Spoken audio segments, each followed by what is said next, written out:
Monsieur Jean Tirole, donc, pour extraire la vérité de votre déplacement en Algérie, je ne vous interpelle pas, je ne vous le demande pas. Les Algériens seraient heureux de savoir qui vous a payé, si vous êtes payé. Est-ce que c'est le FMI? Est-ce que c'est la Banque mondiale? Est-ce que c'est la Banque d'Algérie? Est-ce que votre venue en Algérie, parce que l'exécutif algérien n'arrive plus à communiquer, il n'arrive pas à obtenir l'acceptabilité sociale des réformes de la Banque mondiale et du FMI, parce qu'il en connaît, il est passé par là, les années 95, toutes les années 90. Pour moi, je ne connais pas Ben Ramdan, hein, je connais pas, bon, il a été assassiné au Maroc, là. Je ne connais pas Ben Ramdan, donc, pour moi, c'est un génie. C'est un génie, il a fait, avec l'hymne national en arabe, un moyen et un instrument à la fois fédérateur. Donc, aucun sujet tabou, aucun sujet n'est tabou pour moi. Je peux discuter de n'importe quel sujet.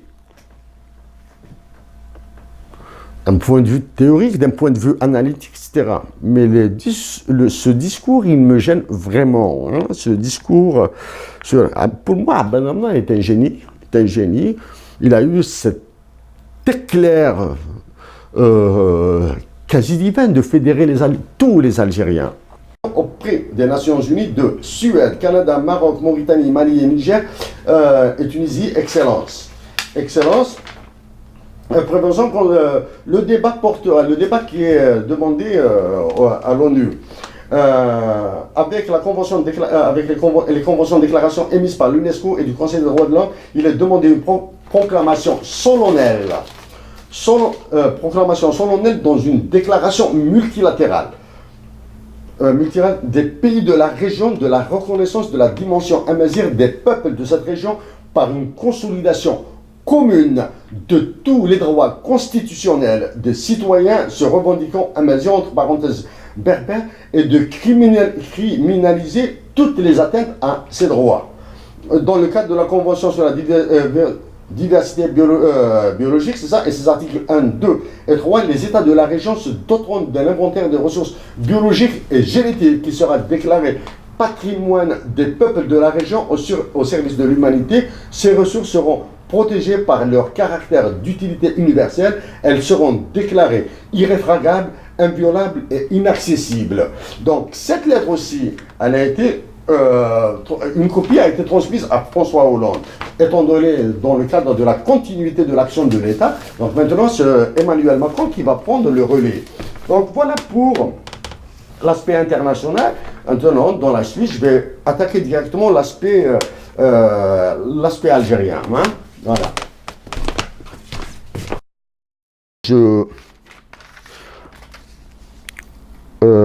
Je vais vous donner un exemple d'abord, puisque je vais parler de la théorie des jeux, je vais vous donner un exemple concret. Vous avez 3 personnes. Vous avez en face de vous 3 personnes. Exemple, vous avez 2 frères et une sœur. Vous avez 3 personnes. Bon, 2 garçons et une sœur. Voilà. La sœur, elle est généreuse. Elle est très bonne, elle est très gentille, etc. Pour elle, précision, je vais supposer que le prix d'une bière coûte 5 unités monétaires. 5 unités monétaires, hein, je dis bien 5 unités monétaires, peu importe la monnaie.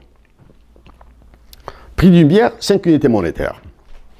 La bonne femme, la gentille sœur là, elle est adorable, je la connais, on va dire comme ça, je la connais. Lui dit combien 2 unités monétaires plus 2 unités monétaires, ça fait combien? Il dit 4 unités monétaires. 2 et 2, les mots sont importants. Hein. 2 et 2 unités monétaires et 2 unités monétaires, c'est 4 unités monétaires. Tu demandes à son garçon qui est à droite.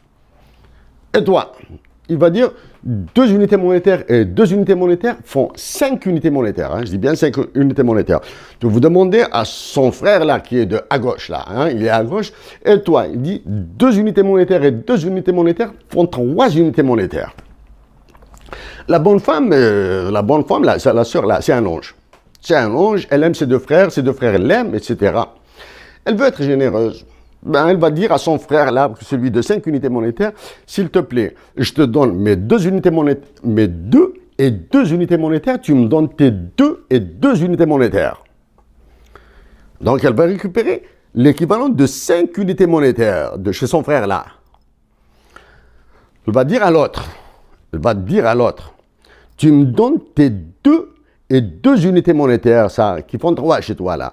Moi, je vais te donner l'équivalent d'une unité monétaire de chez toi dans mes 5 unités monétaires, de façon à ce que tu aies 4 unités, 2 et 2, 4 unités monétaires, c'est-à-dire 100 unités de mesure. À dire là, c'est de la folie. Non, ce n'est pas de la folie.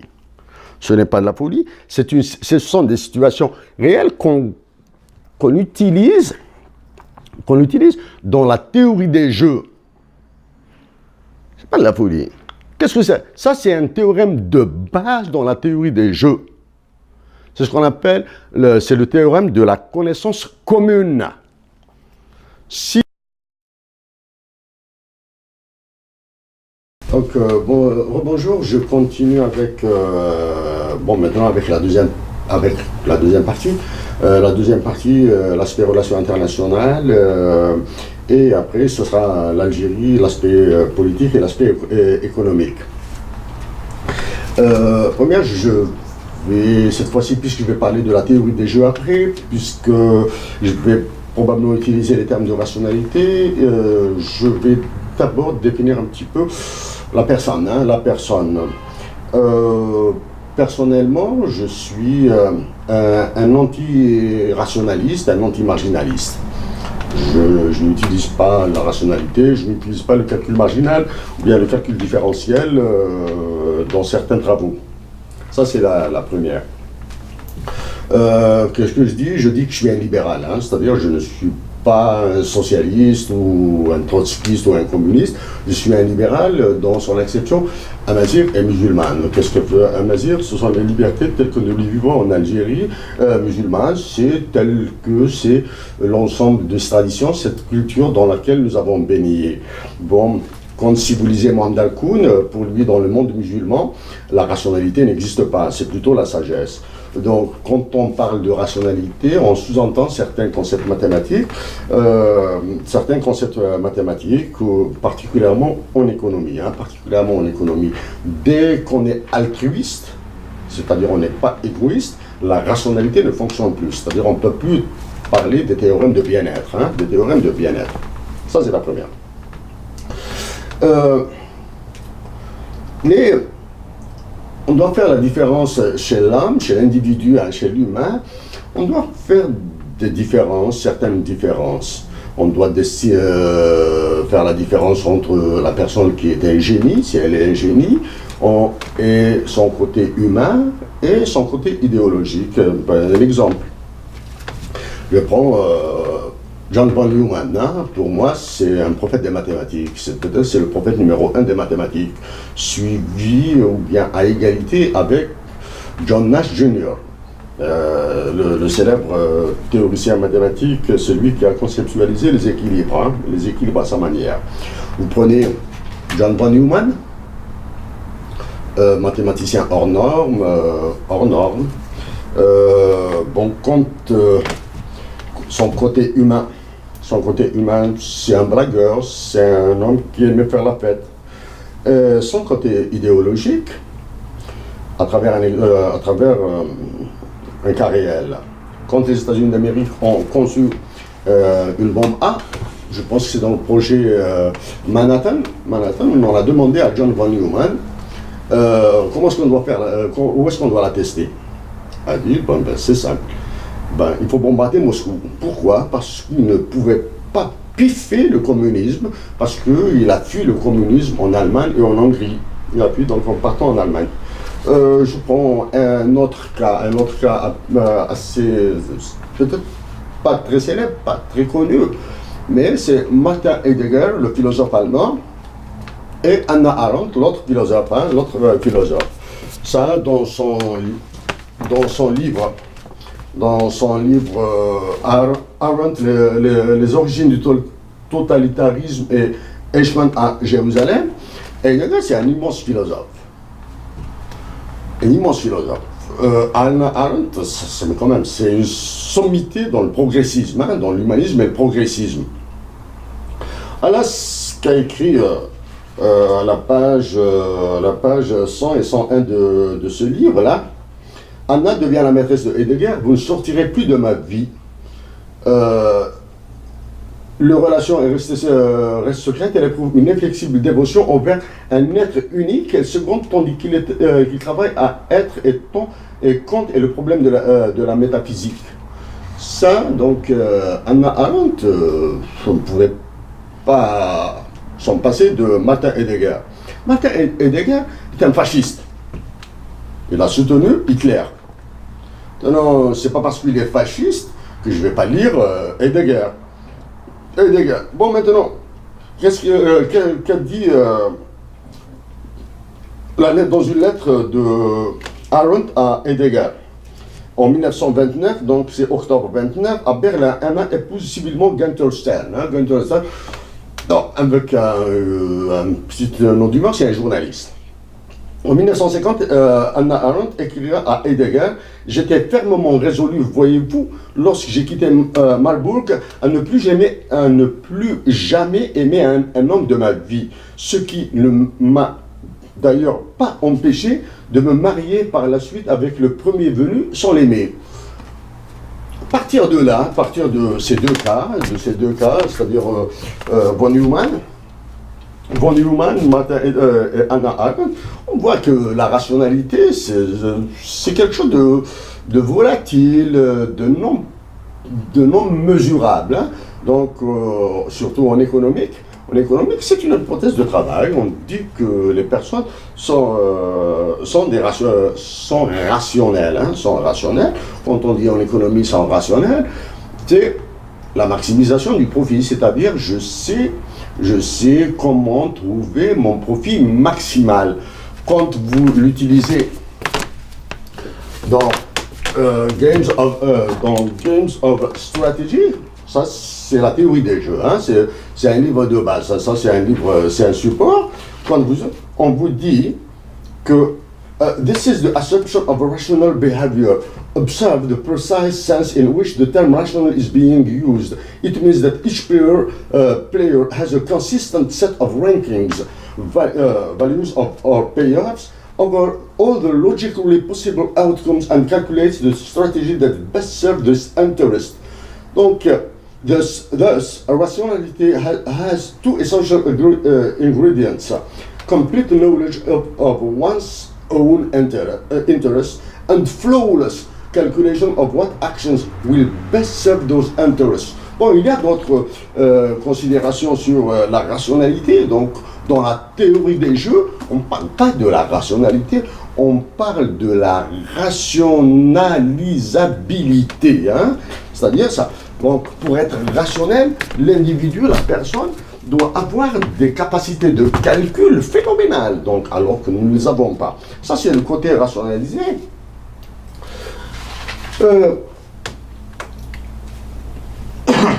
Ce que je dirais après risque d'être un peu assez sec, assez violent.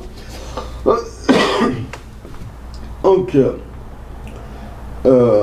j'aime ma patrie naturellement, hein, un amour naturel pour ma patrie, hein, c'est-à-dire pour ma terre natale, pour la terre qui m'a fait naître.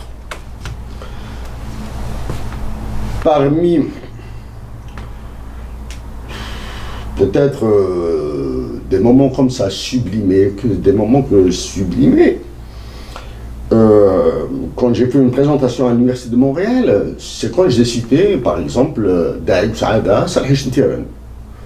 Au fond de moi, c'était l'émotion maximale. Hein, quand je dis l'Université de Montréal, présentation, ça concerne les impacts économiques de Tamazir.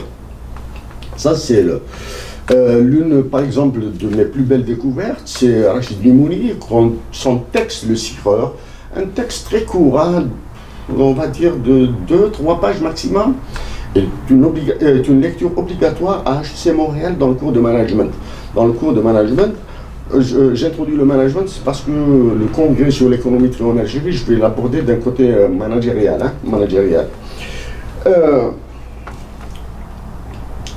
On dit, je suis un féru, j'aime ça, hein, j'aime beaucoup les sciences dures, hein, les sciences dures. Mais pour moi, quelles sont les sciences dures?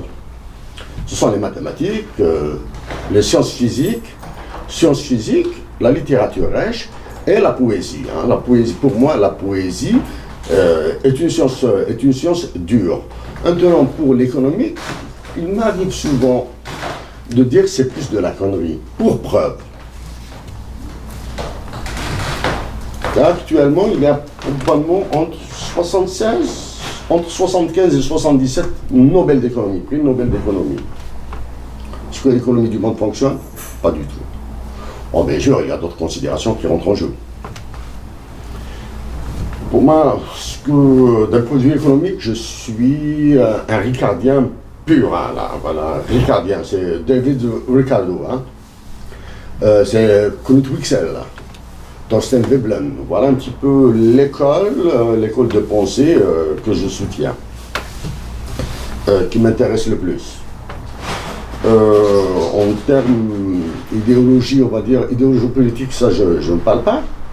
En termes de théorie politique, théorie d'analyse politique, hein, qui m'impressionne le plus, après avoir étudié ça à l'école. À l'école, c'est plus Susan Strange. Hein, très peu la connaissent, hein, parce que les bons côtés, dans les travaux, hein, c'est Susan Strange avec sa théorie de la diffusion de la puissance. On va dire c'est plus une approche constructiviste. Ça c'est les... Donc, bonjour, je continue maintenant avec, on va dire, les parties internationales et la partie Algérie. Mais avant, je dois contextualiser un petit peu le cadre c'est-à-dire le cadre de pensée, le cadre d'analyse dans lequel je vais baigner un petit peu. Hein. Quand une personne vous parle d'économie, elle doit toujours préciser, ou bien à défaut, vous devez toujours lui poser la question: monsieur, vous êtes dans quelle théorie, vous êtes dans quel mode de pensée? Est-ce que vous êtes dans le capitalisme? Est-ce que vous êtes dans le libéralisme? Parce qu'il y a une différence. Est-ce que vous êtes dans le socialisme? Est-ce que vous êtes dans l'économie dirigée, etc. Ça, c'est la première. Personnellement, bon, je suis un libéral au sens amazigh et musulman du terme. Acception musulmane et amazigh du terme. Oui, je suis un passionné des mathématiques. Pour moi, les sciences dures sont les mathématiques, la littérature et la poésie. Et la poésie, pour moi, la poésie est une science dure. Bien sûr, pas n'importe quelle poésie. Oui, j'aime ma patrie, Hamla al-Jair, même avec sa fawda, en particulier avec sa fawda. En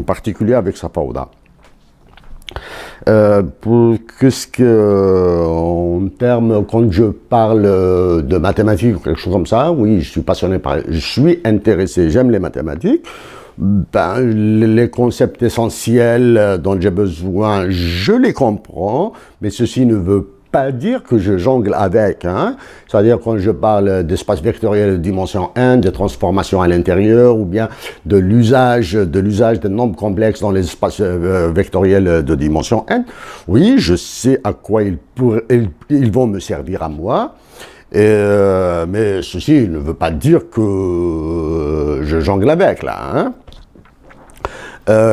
Qu'est-ce qu'il y a d'autre? Bon, d'un point de vue idéologique, simple, comme tous les Algériens, quand je suis venu au Canada, bon, j'étais vraiment naïf, c'est-à-dire quand je lisais des travaux en coopération internationale ou bien des cours en coopération internationale, au lieu de comprendre ce que je devais comprendre, je comprenais ce que je voulais comprendre. Donc, à un certain moment, les débuts, j'ai bien botté en touche, hein. Bon, pour d'autres considérations, la rationalité et le marginalisme. Le marginalisme, c'est le calcul différentiel. Donc moi, je suis un antirationaliste primaire, un antimarginaliste primaire. Pourquoi un anti-rationaliste? C'est simple, pour moi, la rationalité n'existe pas. Aussi simple que ça.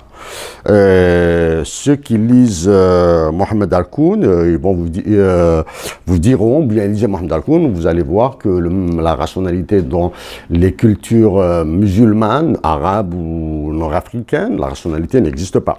Parce que nous sommes plutôt des altruistes. Hein. Nous sommes des altruistes, quelles que soient les apparences. Hein. Malgré nos apparences, nous sommes des altruistes, alors que dans le monde occidental, le monde est égoïste. Il n'y a pas de péjoration, de caractère péjoratif dans mes mots. Hein. C'est des cultures qui sont faites comme ça. Maintenant, est-ce que je peux basculer vers l'égoïsme? Ça m'étonnerait. Autre chose. La rationalité telle que acceptée en économie, qui est la maximisation du profit, et la rationalité dans le monde mathématique, et la rationalité dans la théorie des jeux que je vais utiliser après, dans l'analyse, là, est différente. Donc, par exemple, dans Games of Strategy, ça c'est la théorie des jeux, hein, c'est la théorie des jeux. Vous avez sur la rationalité, this is the assumption of rational behavior. Observe the precise sense in which the term rational is being used. It means that each player has a consistent set of rankings over all the logically possible outcomes and calculates the strategy that best serves the interest. Bon, je ne vais pas continuer sur tout ça, la rationalité. Dans la théorie des jeux, on parle beaucoup plus de rationalisabilité en anglais.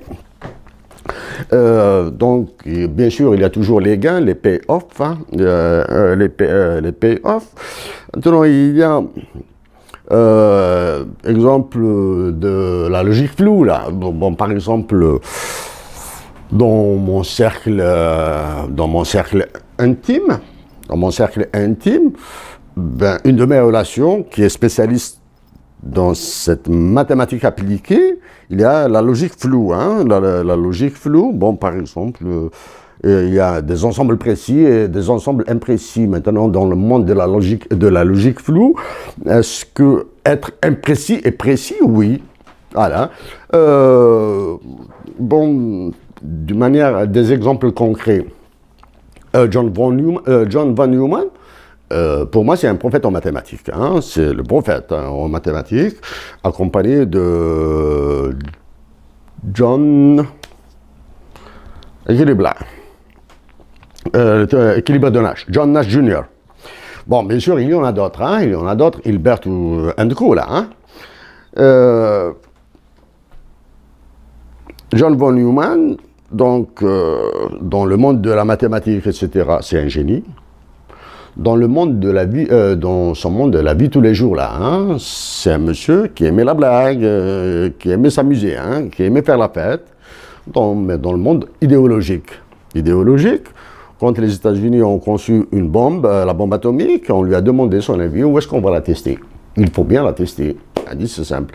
Il avait tellement en horreur le communisme, parce qu'il est venu d'Allemagne, de Hongrie, donc ça, il est natif des pays de l'Est. Il a dit on bombarde Moscou, le plus normalement du monde, hein, c'est-à-dire ils allaient bombarder Moscou. Là, c'est une petite note d'humour de ma part. Là, maintenant, si tout Moscou est rasé, tant mieux, sinon il allait augmenter la dose. Dans le monde de la philosophie, hein, vous avez Hannah Arendt. Hein, Hannah Arendt, écoutez là. Bon, si à la page Hannah Arendt devient la maîtresse de Heidegger, Martin Heidegger, qui est un immense philosophe. Hein. Vous ne sortirez plus de ma vie. Voilà.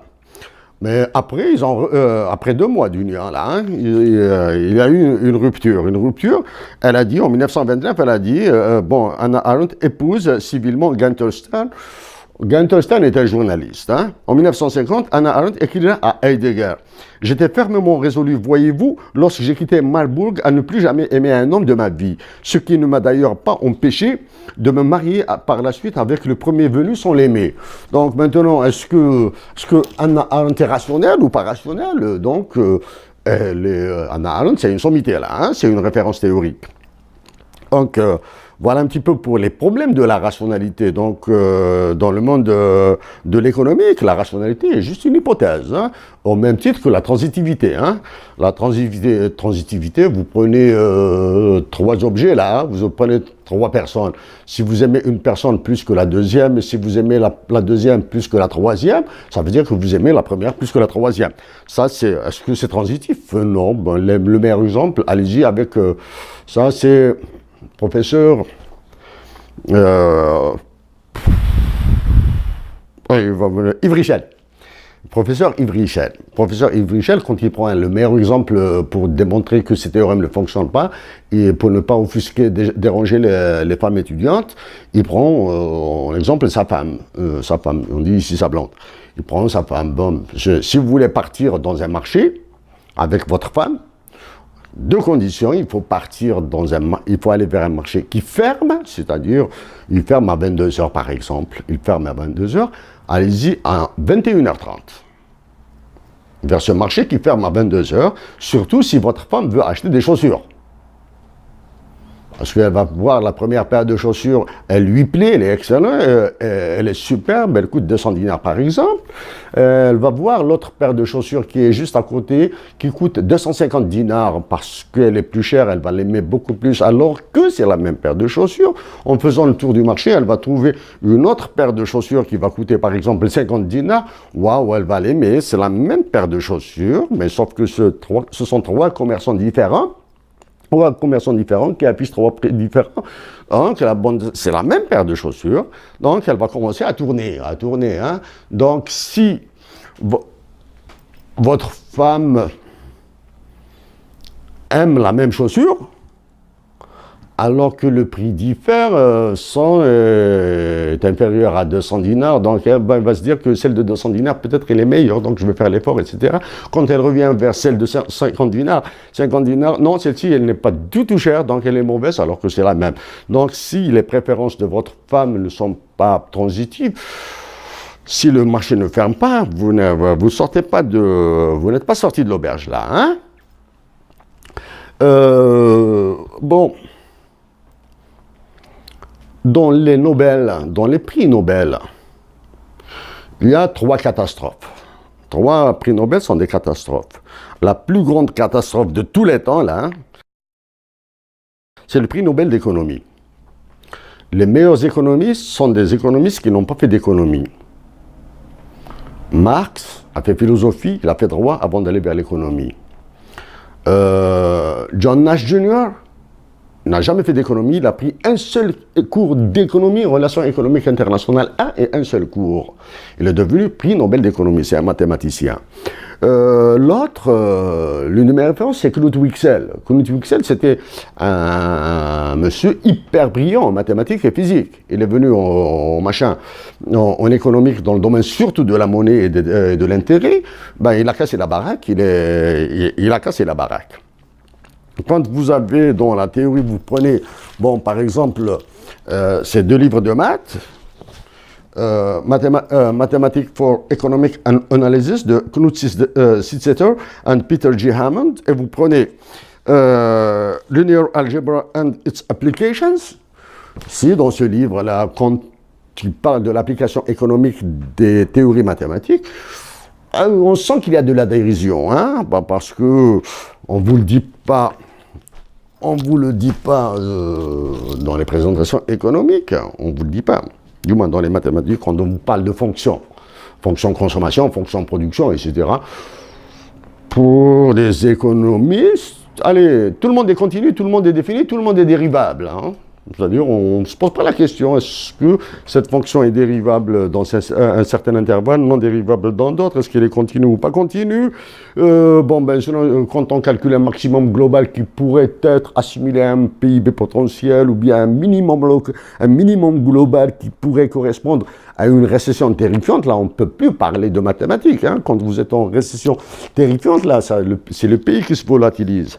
Donc ça, c'est le truc. Est-ce que je connais Hussein Ahmed? Je l'ai vu une et une seule fois dans ma vie. dans une manifestation. Il était au balcon sur Zirut Youssef.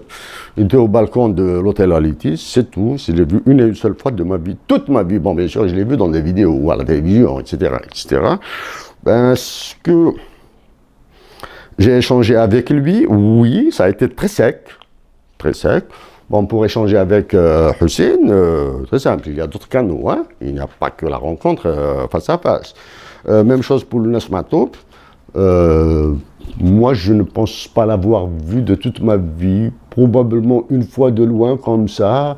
Je pense que c'était lui, mais je ne suis pas du tout sûr. Une fois, j'étais avec un ami dans une voiture, on roulait en Kabylie. Il me dit c'est Lounès qui nous a dépassés. Bon, probablement que c'est lui, en tout cas moi, je ne connais pas. Mais maintenant, je classe Lounès dans la catégorie des démiurges et des thaumaturges, c'est-à-dire c'est un Van Human de l'art et de la musique. Bon, pour les autres, ils peuvent aller jusqu'à l'an 10 000. L'an 10 000, je pense que Lounès ne sera pas égalé. Oui, il y a des choix, il y a des moments où on doit faire des choix dans la vie. Être utile à qui? Être utile à ceux que nous aimons. Être utile à sa patrie. Sa patrie. Moi, actuellement, j'ai deux patries. J'ai le Canada et j'ai l'Algérie. Ce sont mes deux patries. Donc, là, maintenant, je préfère plutôt être utile à ma patrie, à mes compatriotes, que de faire ce que j'aime. Je suis passionné par la théorie. Je suis pas un passionné de la théorie. Est-ce que je suis bon? Non, pas du tout, pas du tout. Bon, je vais parler après de Monet. Voici un exemple de passion. Un exemple de passion, ça sera rapide.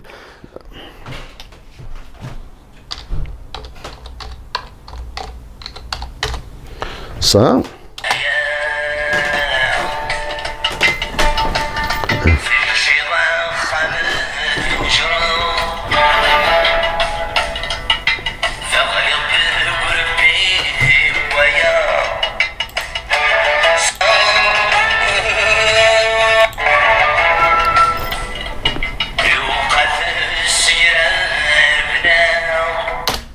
Donc ça, c'est dans des moments comme ça de vide, là, c'est-à-dire je ne peux plus avancer.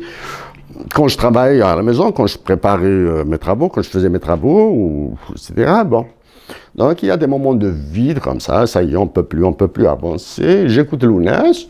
Cette fois-ci, les équations que vous voyez sont des équations réelles, hein, c'est-à-dire du moins c'est une modélisation réelle. Je suis parti depuis que j'ai découvert qu'en Amérique du Nord, il y a le prix économique d'une vie, de value of statistical life. Elle varie entre 4 millions et 8 millions de dollars. Donc, ça c'est la valeur d'une vie statistique. Hein, la valeur d'une vie statistique. C'est assez simple, hein, c'est parti avec les espérances de vie à la naissance, etc. Donc, j'ai modélisé ça, j'ai essayé de modéliser ça. J'ai commencé à le modéliser et j'espère pouvoir le reprendre. Ça, c'est pour mes compatriotes d'Algérie et d'Afrique du Nord, etc. Tamazir, c'est de la littérature, c'est de la poésie, c'est de la tradition, mais ce n'est pas uniquement ça. Il y a des mathématiques, il y a de la science, il y a de la physique dedans, il y a des mathématiques, il y a de l'économique, etc. Quand je dis économique et économie, je fais la différence. L'économique, c'est la théorie, et l'économie, c'est l'économie quotidienne, au quotidien. Hein. Voilà. Donc, quand j'ai rencontré Mohamed Haroun, nous avons parlé de mathématiques en Tamazight, nous avons parlé de physique en Tamazight, et il m'a montré certains documents, je les ai vus. Donc, maintenant, je vais vous donner un exemple d'abord, puisque je vais parler de la théorie des jeux, je vais vous donner un exemple concret.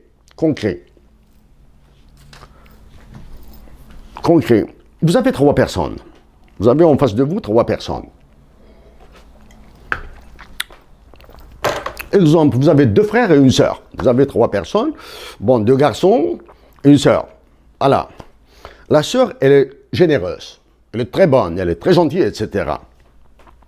Pour elle, précision, je vais supposer que le prix d'une bière coûte 5 unités monétaires. 5 unités monétaires, hein, je dis bien 5 unités monétaires, peu importe la monnaie. Prix d'une bière, 5 unités monétaires.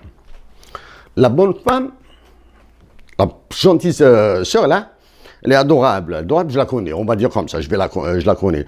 Lui dit combien 2 unités monétaires plus 2 unités monétaires, ça fait combien? Elle dit 4 unités monétaires. 2 et 2, les mots sont importants, hein. 2 et 2 unités monétaires et 2 unités monétaires, c'est 4 unités monétaires. Tu demandes à son garçon qui est à droite. Et toi, il va dire 2 unités monétaires et 2 unités monétaires font 5 unités monétaires. Hein, je dis bien 5 unités monétaires. Tu vous demandez à son frère là, qui est à gauche là, hein, il est à gauche, et toi, il dit 2 unités monétaires et 2 unités monétaires font 3 unités monétaires. La bonne femme là, la sœur là, c'est un ange. C'est un ange, elle aime ses deux frères l'aiment, etc. Elle veut être généreuse. Ben, elle va dire à son frère là, celui de 5 unités monétaires, s'il te plaît, je te donne mes 2 unités monétaires, mes 2 et 2 unités monétaires, tu me donnes tes 2 et 2 unités monétaires. Donc elle va récupérer l'équivalent de 5 unités monétaires de chez son frère là. Elle va dire à l'autre, tu me donnes tes 2 et 2 unités monétaires, ça, qui font 3 chez toi, là. Moi, je vais te donner l'équivalent d'une unité monétaire de chez toi dans mes 5 unités monétaires, de façon à ce que tu aies 4 unités, 2 et 2, 4 unités monétaires, c'est-à-dire 100 unités de mesure. À dire, là, c'est de la folie. Non, ce n'est pas de la folie. Ce n'est pas de la folie, ce sont des situations réelles qu'on utilise dans la théorie des jeux. C'est pas de la folie. Qu'est-ce que c'est? Ça, c'est un théorème de base dans la théorie des jeux. C'est ce qu'on appelle, c'est le théorème de la connaissance commune. Si vous n'avez pas la même connaissance d'un concept, d'une valeur, vous pourrez jouer. Mais qui va perdre, on ne sait pas. Qui va ressentir la perte. Ça, c'est le théorème de la connaissance commune. On ne vous dit pas ça dans les exposés d'Alger, on ne vous dit pas ça, hein, le théorème de la connaissance commune. Ça, c'est un théorème fondamental. Hein, c'est un théorème fondamental. Maintenant, bon, ben, la sœur, là, cet ange, avec ses deux frères, il circule quelque part du côté de Sidi Aïch, où il y a un petit café super sympa, là. Hein, très sympa, il rentre là-bas. Maintenant, bon, bien sûr, hein, vous avez tout le monde à l'équivalent de 4 unités monétaires dans le sens de la mesure de leur sœur, de la femme. Ils sortent comme ça, là, il y a un petit bistrot, un petit café sympathique, il rentre. Le monsieur de droite, là, son frère de droite, il lui dit, je veux prendre une bière. J'ai dit que la bière vaut 2 plus 2 unités monétaires, et c'est 5 unités monétaires.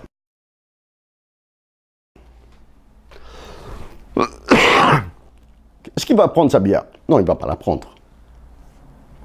Celui qui avait 2 plus 2 égale 3 unités monétaires, a maintenant 4 unités monétaires. Est-ce qu'il va prendre la bière? Il ne va pas la prendre.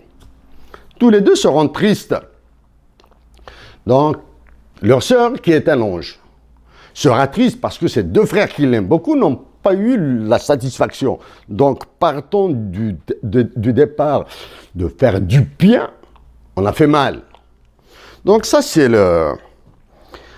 Maintenant, ça sera un peu plus rapide, je vais attaquer l'international. Il y a l'avant-Trump et l'après-Trump. Il y a l'avant-Macron, il y a l'après-Macron. Il y a l'avant-président de la Corée du Sud qui s'appelle Moon Jae-in. Il y a l'avant, il y a l'après. Donald Trump est élu président des États-Unis d'Amérique. Il avait commencé par être très offensif avec sa fameuse poignée de main là, qui secouait le vice-versa. Hein, il a commencé, très bien. Donc là, hop, une précision. Je vais aborder 2 aspects légers de la vie privée. Hein, donc pas du tout attentatoire. Hein. Voilà, il a commencé à attaquer, il a commencé à exécuter ses promesses électorales. Ses promesses électorales, première promesse électorale, je vais sortir de l'ALENA. L'ALENA, c'est l'accord de libre-échange nord-américain, c'est c'est le NAFTA, hein, c'est le North America Free Trade Agreement. Je vais sortir de l'ALENA. Première réaction du Canada, Premier ministre, s'il faut réfléchir, etc. Non, je vais sortir de l'ALENA. Première action ici au Canada, l'ancien ministre des Affaires étrangères a été invité à devenir ambassadeur en Allemagne et ils ont mis une journaliste spécialiste en économie et plus particulièrement en commerce international qui est devenue ministre pour aller négocier d'égal à égal avec l'équipe de Trump. Trump, avec le Canada, il a décidé premièrement de rediscuter les quotas de lait, le commerce du lait, IFKI, l'halib, voilà, commerce du lait. Ça, tout président des États-Unis qu'il est, il parle du lait.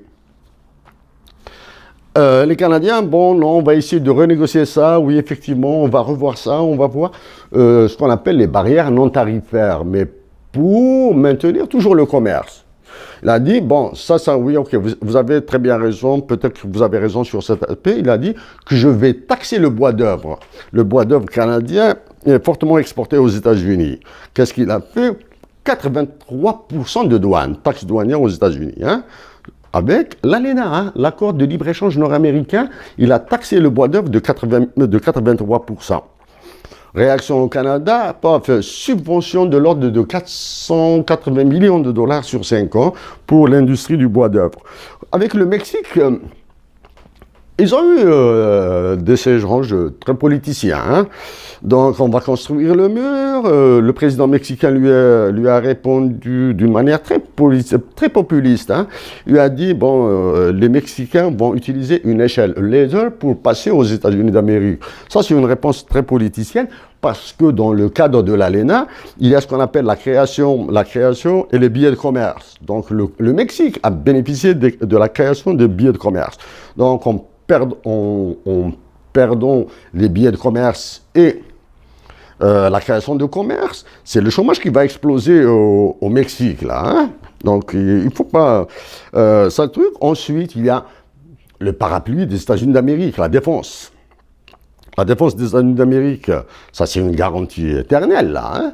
Maintenant, si le Mexique vit des situations de menace sur la sécurité intérieure et la défense nationale du Mexique, c'est les États-Unis qui vont les protéger, hein, à travers, bien sûr, Trump, qui utilise la politique de James Monroe, hein, America First. Donc, au Mexique, c'est plus de la gesticulation, hein. Donc, en Corée, donc il y a eu l'avant Moon Jae-in, et l'après de Moon Jae-in, c'est le nouveau président de la Corée du Sud. Hein. Qu'est-ce qu'il a dit?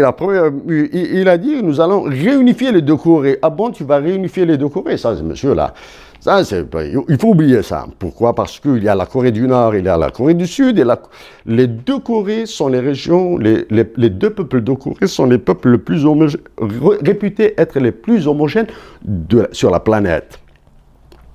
Pour les Américains, la Corée du Sud est à eux. Pour les Chinois, la Corée du Nord est à eux. Donc, c'est l'affrontement Chine-USA à travers les deux Corées. Monsieur, là, tu n'as pas intérêt à reparler de la réunification des deux Corées, même si c'est valable pour l'Allemagne, bon, c'est pas valable pour les deux Corées. Donc ça, c'est la volonté des peuples allemands qui est différente de la volonté des deux peuples de Corée, avec des petits guillemets comme ça, hein, parce qu'il faut connaître réellement le fond. L'avantage, du moins la force de la Corée du Sud, c'est une démocratie, c'est une puissance économique, technologie pointe, excellent. Ils vivent on va dire, dans le bonheur, hein, dans l'opulence. Ça, c'est la force.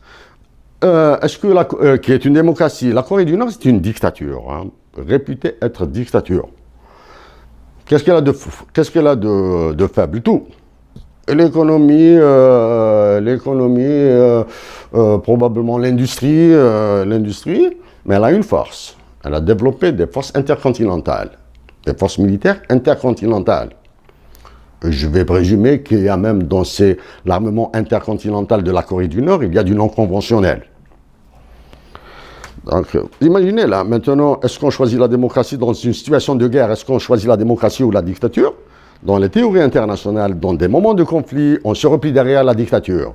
Donc là, bon, dans les théories, on les analyse, on vérifie ça dans les villages d'Algérie. Imaginez dans un village où il y a un bonhomme, mais là, une personne très très solide, même si dans le temps de paix, on ne l'apprécie pas beaucoup, elle est ceci, elle est cela et cela. Bon, maintenant, s'il y a une menace, bon, ben, on se cache derrière elle. Ça, c'est la Corée. Maintenant, au niveau de la France, il y a l'avant Macron et l'après Macron. L'avant Macron, donc, l'avant Macron, c'était Hollande et Sarkozy. L'après Macron, c'est Macron. Maintenant, il a radicalement changé la forme de la France. Est-ce que pour le discours, pour le cas de la France, c'est un cas particulier après que je vais traiter. Pour le Macron, il a radicalement métamorphosé le comportement politique français. Hein. Il l'a radicalement métamorphosé. Il est allé directement aux États-Unis d'Amérique, il a visité l'Allemagne, il a réussi un passage extraordinaire, il a pu réguler un gouvernement, les premières démissions sortent, il a joué à l'équilibre extraordinaire en faisant sauter le ministre de la Justice, c'est-à-dire Bayrou, là, tu viens une alliance de jeu extra, hein, un jeu extra, extrêmement fin. Tu viens, il a nommé un ministre de l'économie plutôt de droite. C'est-à-dire, il y a le calcul, hein, c'est-à-dire si les scandales dans le monde de la finance et de l'argent, là, ils viennent de droite, monsieur, donc tu es très en avant, tu les affrontes. C'est-à-dire, je m'en lave les mains. Ça, c'est le côté. Bon, il y a le côté Chine. Côté Chine, incroyable mais vrai. Quand le président de Jinping, là, quand le président de la Chine est parti aux États-Unis en visite officielle, il n'a pas été reçu à la Maison Blanche, il a été reçu dans la maison privée, dans le château de Trump à Miami, en Florida. Donc il a été reçu dans un domicile privé. Il a été question de quoi? De la surévaluation du renminbi ou bien l'yuan chinois. Le président chinois lui a dit, on va voir, on va réfléchir, je vais réfléchir, etc. Ah bon, tu vas réfléchir, extra. Le président chinois est reparti chez lui, immédiatement. Trump a commencé à menacer la Corée du Nord. Ils ont inventé des problèmes de la Corée du Nord, là. Ils ont commencé à la menacer. Très bien, mais le président de la Chine a commencé à appeler au libre-échange, hein, au maintien du libre-échange, à son élargissement, hein, à l'élargissement du libre-échange. Bon, là, l'une des forces de la Chine, force entre guillemets, hein, c'est devenu maintenant, elle est vulnérable, c'est l'excès de réserve en dollars, hein, 3200 milliards de dollars, c'est beaucoup, mais ça devient une faiblesse là. Avec ces déficits abyssaux, les États-Unis d'Amérique pourraient demander de l'argent à la Chine. Prêtez-nous, on va combler le déficit pour être équilibré. Ce serait la honte pour les États-Unis. La Chine voudrait bien donner de l'argent aux USA. Maintenant, il faudrait qu'elle ait des garanties. Quelles sont les garanties? C'est les bons de trésor américains et c'est l'or. Où est l'or algérien, par exemple? On ne sait pas. Hein? Maintenant, café, ça c'est côté Chine.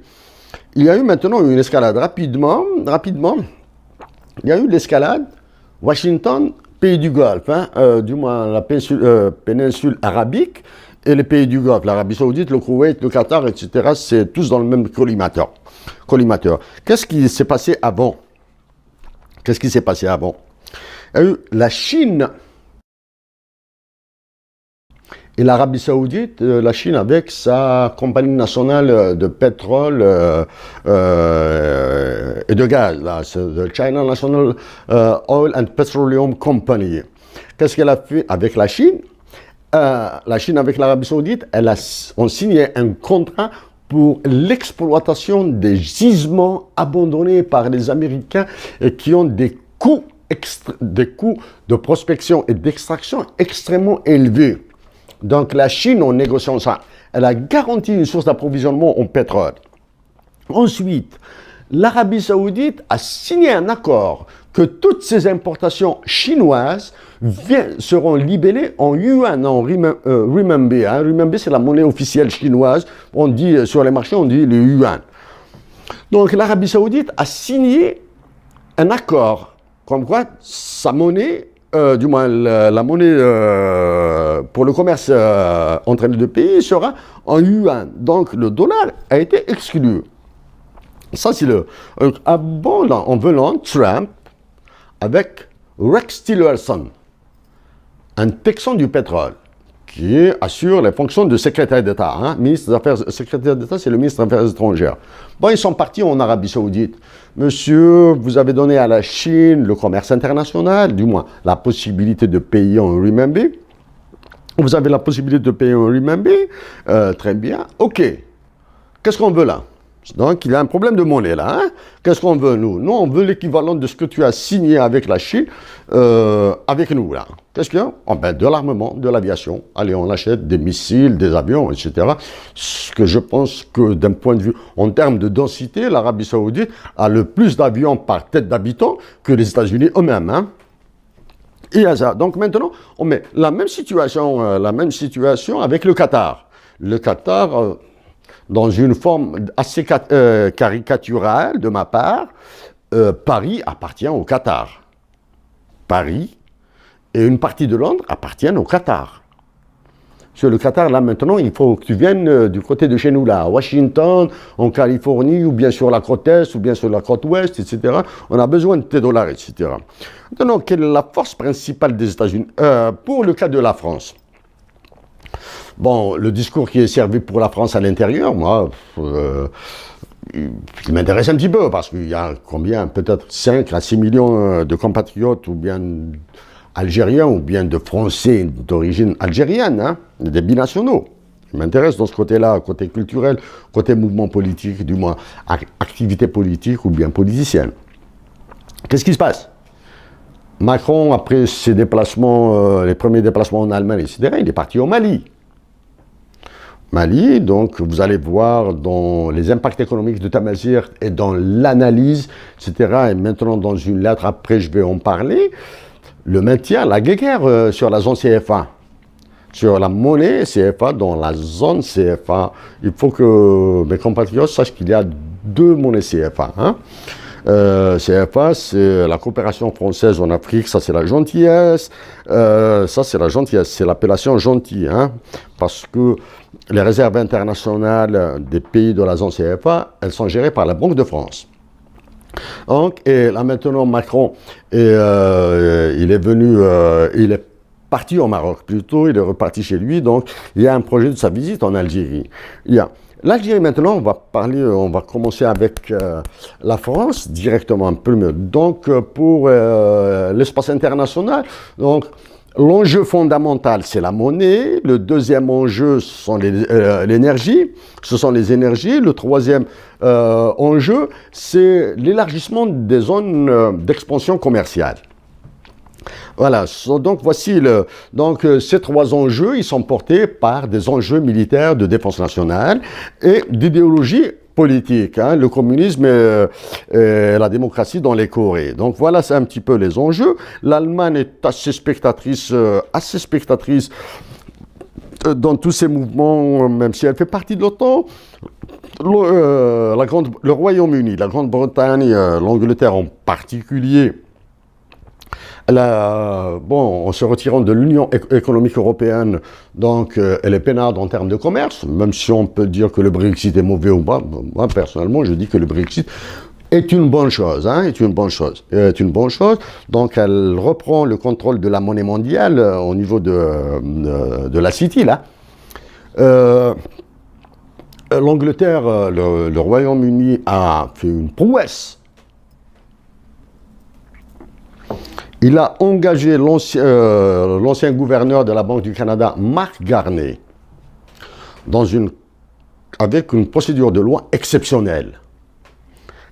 Mark Carney a dirigé la Banque d'Angleterre en étant canadien. Il lui a aménagé une voie spéciale pour qu'ils deviennent citoyens anglais. C'est vrai que bon, c'est assez facile, mais maintenant c'est les délais qu'il faut accélérer. Hein. C'est le Commonwealth, le Canada est un dominion. Nous, en Algérie, un mot sur la constitution algérienne, là je suis citoyen canadien, je suis citoyen, du moins je suis algérien. Une loi qui m'interdit pas mal de choses, hein, qui annule mon droit civil et mon droit politique d'être candidat à la présidentielle. C'est de la folie, là. Je vais revenir, donc, voici un petit peu pour le topo international. Les autres éléments, nous avons bien sûr tous les conflits de Syrie, Irak qui continue, le Soudan, la situation tendue en Égypte et la situation explosive en Tunisie, la situation sociale très tendue au Maroc. Les pays du Sahel sont gangrénés par les mafias, par les gangs terroristes, qu'ils soient d'obédience religieuse ou stupéfiants, criminalité transnationale. Reste l'Algérie. Donc c'est pour cette raison il faut classer les priorités d'un pays. Donc mes compatriotes d'Algérie doivent rester dans cette paix. Hein. Ils doivent rester dans cette paix, ils doivent maintenir l'état debout. Quand je dis l'état debout, ce n'est pas la présidence de la République ou le gouvernement, là. Hein. La présidence de la République et le gouvernement sont des instruments de l'État. L'État, ce sont toutes les administrations, ce sont toutes les structures sanitaires, hôpitaux, AMG, centres de santé, etc. C'est la protection civile, c'est l'État civil. L'autre institution de l'État, c'est la solidarité. C'est une institution, là. Le maintien, malgré la valeur du dinar, il faut maintenir le dinar. Hein. Je vais en parler après, sur le dinar. Donc, voici quand je dis l'État doit fonctionner. Bon, maintenant, si l'État flanche, ce sont les Algériens qui vont protéger la patrie et les institutions de l'État. Donc, voilà. Donc, dans mon pays, la paix, même si nous avons une assemblée de députés qui siègent sous une constitution bâtarde. Aussi longtemps que je ne connaîtrai pas les rédacteurs de la constitution, je vais la qualifier de bâtarde et ça me gêne. Je vais marquer une pause pour fumer une cigarette et je reviens continuer avec la suite.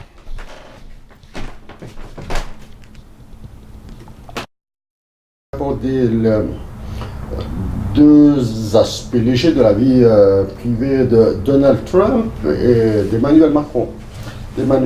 Donc, pour le cas de Donald Trump, après son élection, son épouse a continué à habiter leur appartement à Manhattan, à New York, je pense, du moins à New York, dans le quartier, est-ce que c'est Manhattan ou un autre, je ne sais pas. Donc à New York, à un certain moment, on a commencé dans les médias certaines informations pas très agréables peut-être à lire ou pas, mais bon, ça c'est le comportement américain. Mais après les premiers accros de Trump avec la Cour suprême, avec le FBI, etc., avec les premières escarmouches sur l'Obamacare, etc. Le FBI, la CIA probablement, peut-être aussi de Secret Service, les services de la garde présidentielle des États-Unis d'Amérique, ont demandé à son épouse et à son enfant de rejoindre la Maison-Blanche. De quelques raisons comme ça. Trump est réputé twitteriste, téléphone. Il peut appeler son épouse, si elle était restée à New York, il peut l'appeler, probablement qu'il aurait lâché des informations de sécurité de l'État. Donc,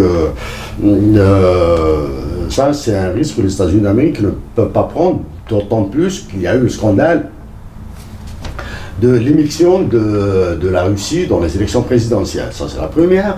La deuxième raison, imaginez une attaque terroriste, c'est-à-dire un coup sévère, par exemple l'enlèvement du fils de Donald Trump. Qu'est-ce que ça aurait donné dans la suite des événements? En parlant de l'enlèvement du fils de Donald Trump, je veux vous faire penser, mes compatriotes, ceux qui verront ça, au détournement d'avion des 5 révolutionnaires algériens. Maroc qui allait en Tunisie, détourner sur Alger, ensuite ils se sont trouvés en prison. Après ce détournement d'avion, le roi Mohammed V avait proposé son fils, Feu Hassan II, en échange contre la libération des 5 leaders de la révolution algérienne.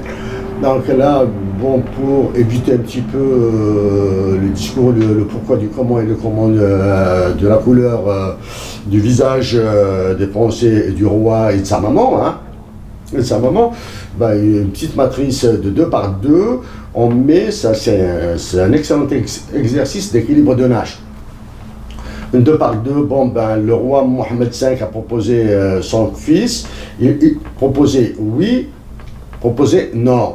Les Français acceptaient l'échange, le roi Hassan II contre les 5 leaders de la Révolution, oui, non. Donc vous avez 4 éléments, vous mettez en proposant son fils, et si les Français avaient accepté l'échange, quels auraient été les résultats pour toutes les parties, pour toutes les parties, si le roi Mohammed V, en proposant, et c'est ce qui s'est passé, les Français avaient refusé, vous avez ce qui s'est passé en France, donc les révolutionnaires sont restés tenus jusqu'à la libération. S'il n'y avait pas eu cet enlèvement, s'il n'y avait pas eu cet enlèvement, et s'il n'y avait pas eu cette proposition, je dirais que rien ne se produirait, pas du tout.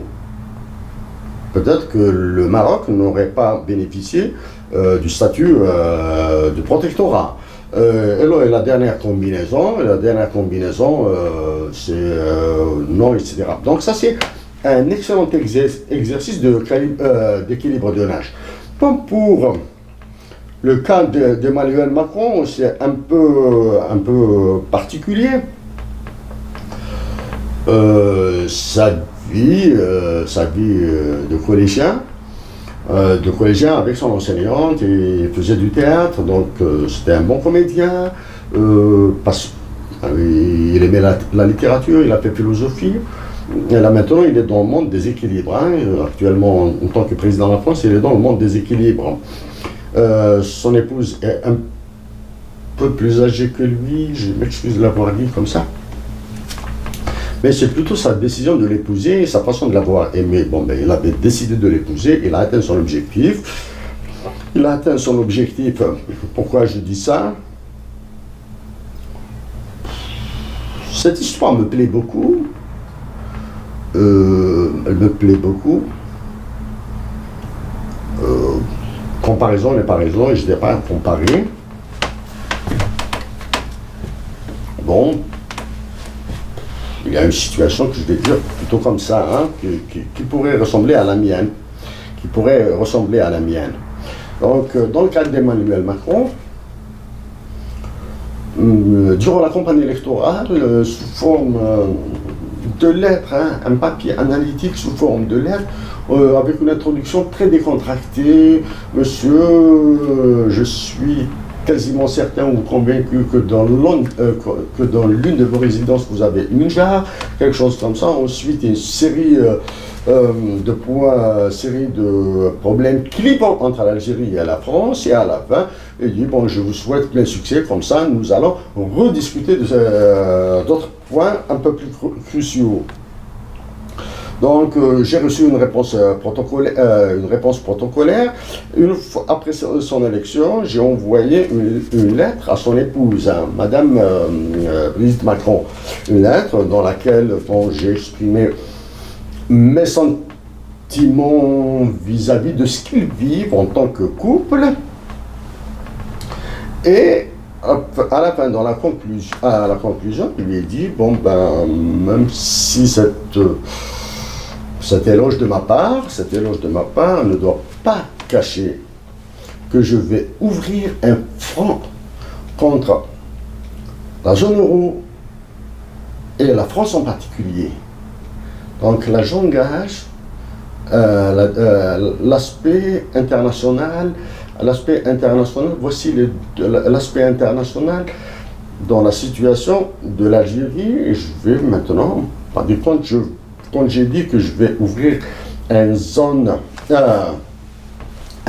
contre la zone euro et la France en particulier, il n'y a pas d'aide. J'ai des amis français, il y a des Français qui ont aidé mon pays à se libérer, donc il n'y a pas une question de haine, et je l'ai dit avant, moi je suis immunisé contre ces histoires de racisme, de haine et de mépris, mais il y a une question d'intérêt, et il y a une question de l'honneur de ma patrie, de la dignité de mes compatriotes. Donc la zone euro, parce que quand j'ai travaillé sur les impacts économiques de Tamazir, j'ai soulevé le problème de la monnaie au niveau de la zone CFA, les problèmes de l'Algérie et de l'OMC, etc. Plus certains autres aspects. Bon, le premier aspect, là, direct, il s'est produit récemment. Mon pays, ma patrie, l'Algérie, est un pays de la baraka et de la finance. En Guadeloupe, un mouvement de contestation sociale a démarré, s'est déclenché. Au départ, ce mouvement de contestation avait estimé leurs revendications à 2,4 milliards d'euros. Délégation dépêchée de l'Élysée, des ministres, des députés, des personnes influentes, etc. Une négociation, elles n'ont pas abouti parce que les négociateurs n'ont proposé que 600 millions d'euros. Donc c'était l'impasse, c'était la période des élections présidentielles en France. Donc il y avait un risque d'embrasement. Les Guadeloupéens ont très bien joué, ils ont gagné. Donc durant la suspension des négociations, Bernard Cazeneuve, l'ancien Premier ministre français, est venu à Alger, comme pareil, en moins de 24 heures, comme pareil, il est reparti, comme par hasard. Je dis bien, je ne fais pas. Je n'établis pas de lien causal. Je n'établis pas de lien causal. Mais le lendemain, pof, un accord en Guadeloupe. Ils n'ont pas obtenu 600 millions d'euros, ils n'ont pas obtenu 2,4 milliards d'euros, ils ont obtenu 3 milliards d'euros, puisqu'ils l'ont demandé. Maintenant, en venant en Algérie, en partant chez lui, de deux choses l'une. Bien plutôt, de trois choses. Soit Bernard Cazeneuve a pris la baraka d'Algérie, de la patrie Algérie, soit il a pris de l'argent de l'Algérie, soit il a pris les deux. Il a pris la baraka et l'argent. Voilà. Je dirais plutôt qu'il a pris les deux. La baraka et l'argent. Pourquoi? Parce que quand on regarde la situation financière de la France, sa balance des paiements est négative. Elle est vraiment négative. Je pourrais vous montrer les détails des investissements de la France à l'étranger et de l'investissement des étrangers en France. Le dernier chiffre que j'ai vu, c'était moins 72 milliards d'euros. Donc, la France n'investit pas à l'étranger, les étrangers n'investissent pas en France. Donc là, l'attractivité française est à prendre avec des pincettes. C'est pour ça, d'ailleurs, c'est un enjeu majeur dans la politique économique française. Ça, c'est la première.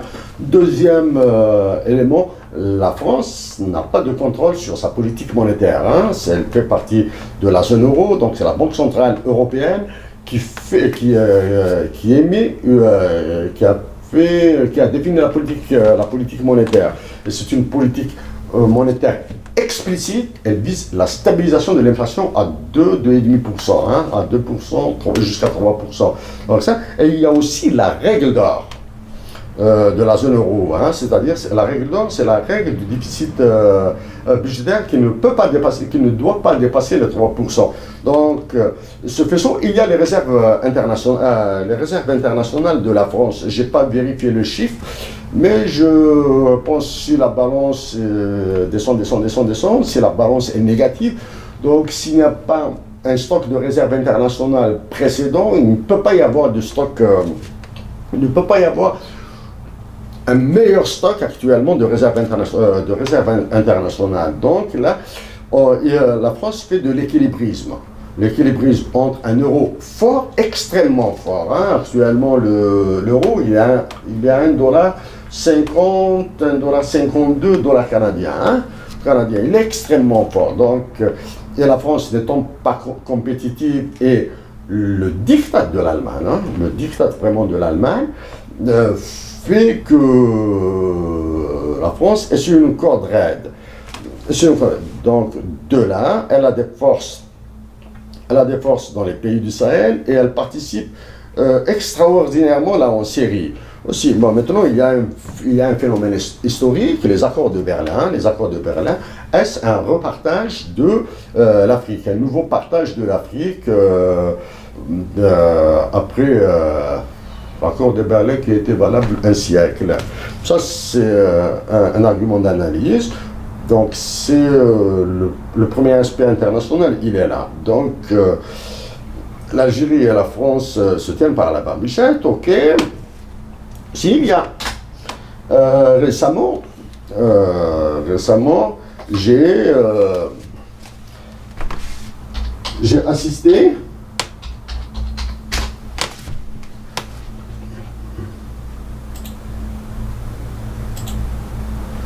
J'ai assisté à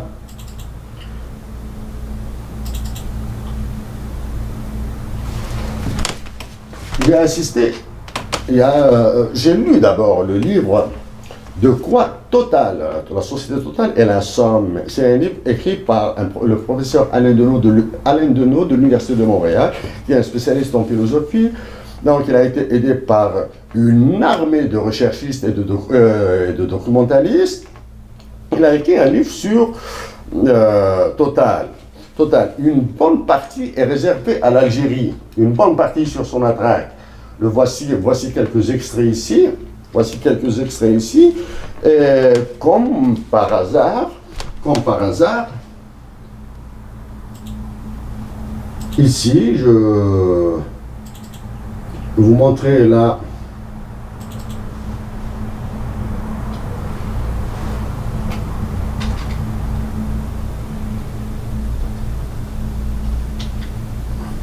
En tout cas, quelque part, ah voilà, il est là. Le groupe français Total pourrait investir 2 milliards de dollars dans la pétrochimie en Iran. Algérie, ça c'est un truc, mais le groupe Total a bénéficié d'un investissement, pourrait bénéficier d'un investissement très très consistant en Algérie. Donc, s'agit-il d'un jeu comptable entre Total et l'État français et la garantie d'un investissement en Algérie? C'est une piste, hein, à faire valoir. L'autre piste, c'est le chantage. Le président Emmanuel Macron a été ministre des Finances et de l'Économie. Donc, énormément de responsables politiques algériens ont soit la double nationalité, soit des richesses, des biens immobiliers, des fortunes en France, donc l'un dans l'autre, bien l'un avec l'autre. La France pourrait faire du chantage à l'Algérie. Maintenant, de deux choses l'une, ou tu cèdes, ou bien on va faire éclater toutes les affaires, hein, toutes les affaires scandaleuses. Maintenant, ça c'est ce qu'on appelle le jeu du peureux, hein, qui a peur de l'autre, qui a plus peur de l'autre, etc. Et il y a nous allons dans la lettre à Emmanuel Macron. Emmanuel Macron dit qu'à la fin, il y a des crimes qui sont demeurés du moins impunis. La justice a été dessaisie, on va dire, qui risque d'extinction de procès, hein, extinction de l'affaire. Le plus célèbre, le plus emblématique, c'est l'affaire Halim Sidi. Donc je tiens à le dire, dans des lettres destinées à l'ONU. À l'ONU. Donc je la retrouve là, j'ai tellement de notes, documents. Voilà, là, la première partie ici. Le 5 mars 2016, à son Excellence, M. Ban Ki-moon, secrétaire général des Nations Unies, même pas 2 semaines après, j'ai reçu une réponse des Nations Unies, bon, objet initiative Brina pour l'Algérie, et qu'est-ce qui est demandé dans cette lettre? Qu'est-ce qui est demandé dans cette lettre?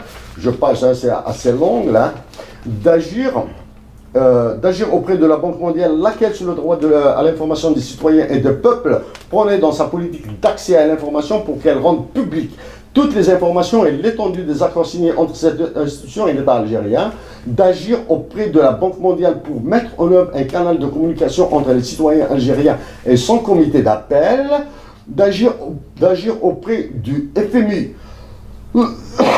du FMI, pour qu'il fasse preuve de transparence en divulguant d'une façon intelligible par les citoyens la position nette de l'Algérie, les mouvements ayant touché ces différents comptes DTS, etc., dans le cadre de son code de bonne pratique pour la transparence des politiques monétaires et financières, et de rendre publique l'équation de calcul du taux de change effectif réel d'équilibre.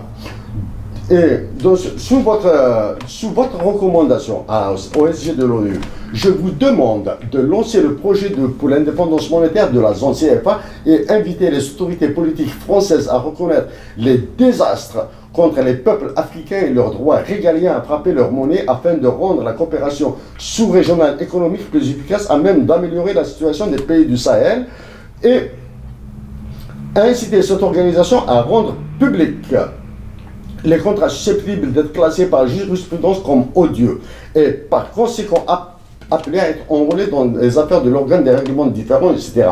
Ce qu'il y a aussi, donc, dans la dimension amazigh de l'Algérie, dans la dimension de chargé, bon, je vais la retrouver immédiatement là, quitte à soumettre un peu de censure tout à l'heure. Voilà. Donc il n'y aura pas de censure après. Après que l'État national algérien ait adopté une nouvelle constitution sans le consentement éclairé du peuple, et déniant à des Algériens le droit naturel intégral d'être reconnu comme amazigh, entre parenthèses perpère, et jugé inutile de répondre à une lettre de citoyen du 15 avril 2014 suggérant la dotation de la République d'un hymne national bilingue, et mis son etc.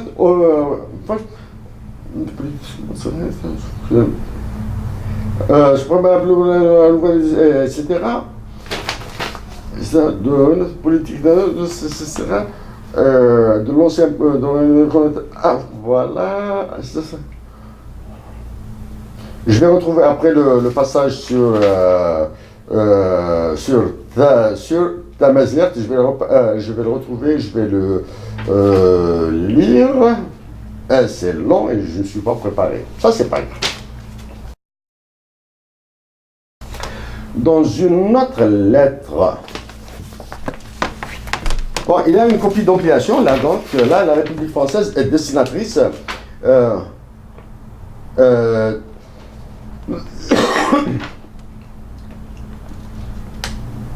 une lettre destinatrice aux ambassadeurs, aux ambassadeurs des pays africains. Voilà, la voici. Le 30 mars 2016, j'ai enchaîné immédiatement. Ça, c'est des techniques au niveau international.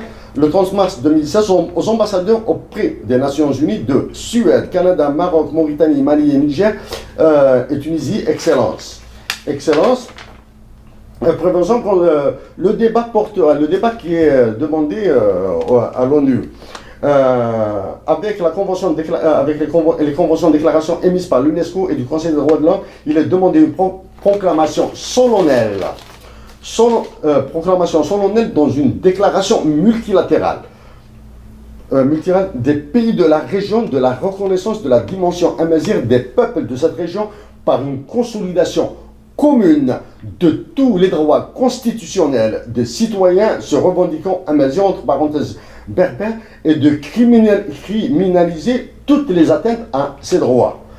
Dans le cadre de la Convention sur la diversité biologique, c'est ça, et ses articles 1, 2 et 3, les États de la région se doteront d'un inventaire des ressources biologiques et génétiques qui sera déclaré patrimoine des peuples de la région au service de l'humanité. Ces ressources seront protégées par leur caractère d'utilité universelle. Elles seront déclarées irréfragables, inviolables et inaccessibles.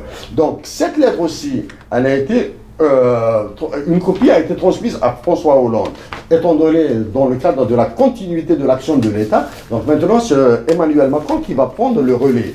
Donc voilà pour l'aspect international. Maintenant, dans la suite, je vais attaquer directement l'aspect algérien. Hein. Voilà.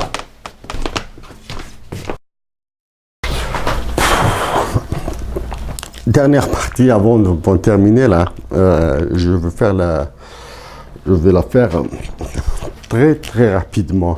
Je suis fatigué. Premier point, donc, au niveau je vais parler de l'Algérie maintenant au niveau national. Donc, deux aspects, un aspect politique et un aspect économique que je vais faire rapidement. Pour l'aspect politique, depuis 2014 qu'une lettre portant dotation de l'Algérie d'un hymne national bilingue a été envoyée à la présidence de la République, elle est demeurée sans réponse. Dans cette lettre,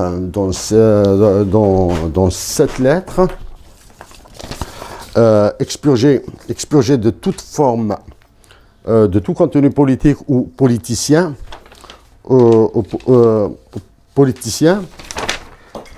à la fin de la lettre, avant cette date, seront destinataires par les moyens idoines des Algériens que nous respectons, des Algériens que nous aimons, des institutions et qui sont Hussein Ahmed révolutionnaire, Fondation Lounes Matoub, Fondation Mohamed Harkoun, etc. Donc toute la liste. Bien sûr, il ne viendrait pas à l'esprit de mes compatriotes de penser que j'interpelle le Hussein Ahmed ou bien la Fondation Lounes Matoub et toutes les personnes citées. Donc, elle est demeurée sans réponse. Est-ce que j'ai de la peine? Pas du tout. Pas du tout. Donc, après ça, donc en 2016, dans un appel au challenge de la même lettre, accompagnée d'un chapeau, et pour sauver notre patrie de l'explosion et pour la réunifier, nous avons fait appel à d'autres personnalités algériennes. Je peux citer Général Khalnazar, Général Toufer, le député Baha, des chanteurs, Chab Khaled. Nous avons fait appel, donc la liste est assez longue. Donc c'est plus un appel, c'est plus une prise de témoin là. C'est un effort pour nous pour essayer de faire prendre conscience à tous les Algériens et à toutes les Algériennes de la nécessité d'aller vers cette discussion, vers cette initiative. Pourquoi cette initiative? Bon, premièrement, d'un point de vue économique et scientifique, la démonstration de l'impact est faite de mesure. Deuxièmement, d'un point de vue historique, après avoir préparé une conférence sur les actions de Hussein Eid Ahmed à l'international durant la guerre de libération nationale, et en particulier à New York, avec des références strictement anglaises, bon, j'ai lu en français, donc normalement c'est dans les livres Guerre et après-guerre. J'ai découvert que Hussein Eid Ahmed avait posé la problématique d'un nouvel hymne national, sans préciser bilingue ou trilingue ou quadrilingue. Hein. Il n'a pas précisé ça en 1962 ou 63. En 1962 ou 63. Donc, c'est un projet. Lui, Hussein Eid Ahmed avait proposé carrément de choisir un hymne national par voie de concours. Donc, en remontant légèrement en arrière, c'est Abdel Hamdan qui a demandé à Moufdi Zakaria de créer un hymne national. Donc, il a créé Qassaman en langue arabe. Bon, Moufdi Zakaria du Mzab, un amazir de Kabylie, un autre amazir du Mzab, qui ont fait lancer l'hymne national algérien, l'actuel Qassaman. Ben, si certaines interprétations de ce geste, de cette décision de Abdel Hamdan, certaines interprétations diverses, sont différentes. Pour moi, je ne connais pas Abdel Hamdan, hein, bon, il a été assassiné au Maroc, là. Je ne connais pas Abdel Hamdan, donc pour moi, c'est un génie. Il a fait, avec l'hymne national en arabe, un moyen et un instrument à la fois fédérateur. Donc, aucun sujet n'est tabou pour moi. Je peux discuter de n'importe quel sujet. D'un point de vue théorique, d'un point de vue analytique, etc. Mais ce discours, il me gêne vraiment. Hein. Ce discours, pour moi, Abdel Hamdan est un génie. Il a eu cet éclair quasi divin de fédérer tous les Algériens avec un hymne national. Il y a un discours exploseur, particulièrement des hommes politiques, des élus même. Il est exploseur, pas explosif, il est exploseur. On commence à parler des apports d'une région par rapport à une autre pour la libération de notre patrie. Il y a un autre discours qui est tenu, d'un point de vue théorique, on peut l'analyser, il est démontrable. Pour moi, je n'ai aucune difficulté à le démontrer. D'un point de vue théorique, hein, d'un point de vue équilibre de l'âge, mathématique, ce que vous voulez. On peut dire que si une région, d'un point de vue quantitatif, à cause de la démographie, à cause de la prise de conscience, d'un point de vue quantitatif, elle a donné un peu plus qu'une autre région. Elle peut développer le discours rassembleur. Actuellement, nous pouvons développer le discours rassembleur suivant. Sans l'autre région, sans la pointe de l'autre région, nous n'aurions pas notre libération. Ça, c'est la première. Dans toutes ces régions. Donc, pour éluder le côté quantitatif, misant d'abord sur la noblesse de l'ensemble des Algériens qui ont participé à notre libération. Donc, la noblesse ne se mesure pas par la qualité. Par exemple, si nous continuons à tenir ce genre de discours, donc demain ou après-demain, même ça a commencé, on va dire la région du Mzab, là, on dit, nous n'avons pas participé, de votre point de vue, nous n'avons pas participé par une quantité idoine à la libération de la patrie, parce que nous étions un désert. Nous étions dans le désert. Nous n'étions pas du tout peuplés. Donc, messieurs, actuellement, on n'est plus intéressé par vos histoires. on se fait une petite république là, du Mzab, etc. Et bye bye, on prend les richesses naturelles qui sont sur notre terre, et bon, ben, on va vivre tout seul. La même chose pour nos frères, les terriers de l'extrême sud, là, vont dire, monsieur, bon, ben, l'État algérien nous a abandonnés, nous avons notre Tamazirt, notre Tamashart, l'authentique Tamashart, etc. Avec le nord du Mali, le nord du Niger, on va se faire une petite république, là, et on va, avec les richesses naturelles, nous allons demander la curatelle aux États-Unis d'Amérique. Il y aura une autre région à l'Est. Donc, il y a un discours. Ce discours est exploseur. Hein. Il est exploseur, pas explosif, il est exploseur. Il faut l'aborder d'une autre manière. Là. Il y a une approche sociologique, théorique, là, qui va fédérer ça. À ces messieurs et à mesdames là, qui parlent, qui tiennent ce genre de discours, en particulier les élus, le temps de poser la question crûment au niveau de l'Assemblée. La dotation de l'Algérie des hymnes nationaux bilingues, d'autant plus que récemment, à ce qui paraît, un député a parlé en kabyle, une autre députée n'était pas satisfaite, etc. Il y a eu un esclandre. Un esclandre s'est produit.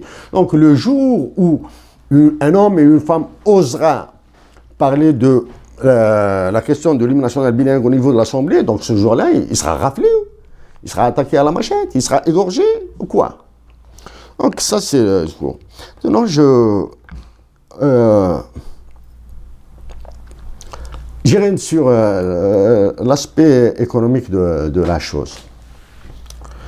Bon, en 2014, dans les impacts économiques de Tamazir, j'ai dit, et c'est visible dans la vidéo, que la politique monétaire algérienne était dangereuse. Ça, c'est en 2014. 2015, j'ai dit que 2016, j'ai dit que je suis radicalement contre la dévaluation du dinar. Maintenant, certains parlent d'une nouvelle dévaluation du dinar. Avant d'être accusé de diffamation ou je ne sais pas quoi, j'ai écrit une lettre au Conseil constitutionnel, à l'APN et au Sénat. Au Sénat, je lui ai dit que toute dévaluation du dinar additionnel, supplémentaire, sera un crime contre les Algériens. Au même titre que la santé si elle devient payante. Donc, je ne reviendrai plus sur... Je ne répondrai pas, je ne réagirai pas à tout discours sur une nouvelle dévaluation du dinar. Et maintenant, si on décide de dévaluer le dinar pour le rendre convertible totalement ou partiellement, je l'ai dit déjà et je préfère ne pas le redire, mais dans ce cas-là, je vais prier le bon Dieu de faire changer d'avis aux décideurs sur cette décision, c'est la première des choses. Mais maintenant, si le bon Dieu décide de le laisser faire, je vais encore le prier. J'ai des personnes qui me sont très chères en Algérie, de deux choses l'une, ou en particulier où elles viennent, de deux choses l'une, où elle viendra vers moi, ou bien j'irai en Algérie et nous allons crever ensemble. Ça, c'est pour la dévaluation du dinar et sa convertibilité.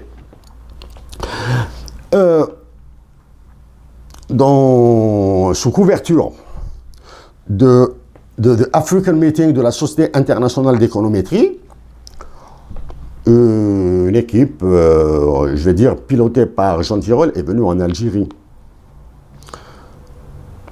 Sur la présentation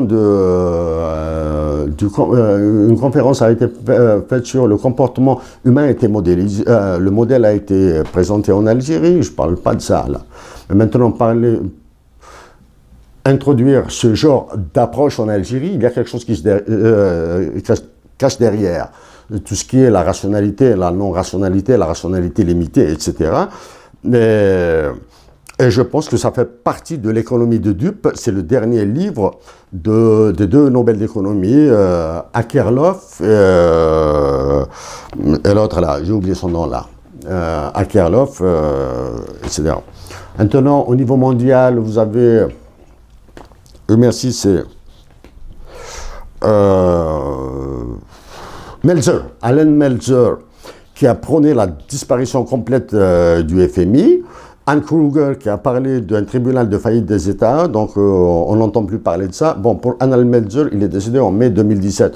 Maintenant, si ces idées continuent à sévir, on ne sait pas qu'est-ce qui adviendra de la position de l'Algérie au cas où elle va sur une crise de liquidité, ça c'est certain. La crise de solvabilité, j'ai bien peur qu'on y va de tout droit. Sur les réserves de change et les DTS, j'espère que l'Algérie, en vendant ses DTS dans le marché secondaire de Tokyo, elle ne va pas courir derrière les options d'achat, des positions de couverture et de risque. Hein. Acheter l'option d'acheter et acheter l'option de vendre, etc. Hein. Les positions risquées. Maintenant, quelle est la valeur du DTS, quelle est la quantité de DTS, on demande ça. Il y a un point essentiel, ça fait 3 ans à peu près, 4 ans depuis que je sollicite la Banque d'Algérie de fournir les équations du taux de change réel. Non. J'ai vu un modèle chez le FMI, j'ai vu l'équation du taux de change chez le FMI, publiée par le FMI.